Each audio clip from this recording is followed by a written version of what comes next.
Қордай ауданында қайтарымсыз гранттың игілігін көріп, кәсібін дамытып отырған шаруашылықтар бар. Солардың бірі Еңбек ауылындағы Азия Сат алма бағы. Мұнда 120 гектар алқапқа алманың бірнеше сорты отырғызылған. Өнімнің қайда жөнелтілетіні, қандай сорттар өсірілетіні туралы тілші айтады. Қордай ауданына қарасты Қарасай ауылдық округі Еңбек ауылында жалғыз алма бақ бар. 10 жылға жуық алма өсірумен айналысатын бұл жерден Қазақстанның барлық аумағына алма тасымалданады.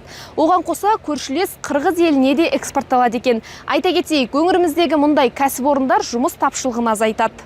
Шаруашылықта еңбек ететіндердің басым бөлігі осы ауылдың тұрғындары. Мұнда тұрақты жұмыс істейтін азаматтармен қатар маусымдық жұмыстарға тартылатын тұрғындар да бар. Қазір алмабақта көлемді сақтап, өнімділікті арттыруға басымдық беріліп отқан көрінеді. Бізде 120 гектар алма отырғызған.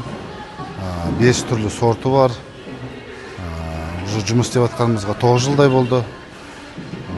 Осы ауылдың тұрғындары істейді жұмысты. Ауылымызға жақсы болды осы жұмыс. Қысы жазы жұмыс бар. Галла деген бар, Фуджи бар, Жерамин бар, Голден бар. Өнімді жинау науқаны кезінде жұмыс қарқыны да арта түседі. Таңғы сағат 6-дан басталған мұндағы еңбек түске дейін жалғасады екен. Жұмысшылар жиналған алманы арнайы контейнерлерге орналастырып, кейін тасымалдауға дайындайды. Бір күнде осылайша шамамен 40-қа жуық контейнер жөнелтіледі. Осы жерде істегеніме 7 жыл болды. Ауылымызда, үлкенімізде, кішімізде осы жерде жұмыс істеп жатыр. Күнделікті айлықтарымызды, табысымызды беріп тұрады.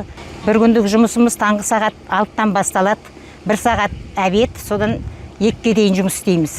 Бір күнде біз мынандай контейнерден 30-35 жібереміз. Бүгінде Еңбек ауылындағы алма бағы жергілікті тұрғындар үшін тұрақты табыс көзіне айналған. Мұнда жыл 12 ай жұмыс бар. Ал өндірілген өнімнің ішкі нарыққа жол тартуы ауыл шаруашылығының әлеуетін арттырып қана қоймай, өңірдегі жұмыспен қамту деңгейін көтеруге де өз септігін тигізіп отыр. Айгерім Қожабайқызы, Дәулет Акимов, Қордай 24 Ньюс.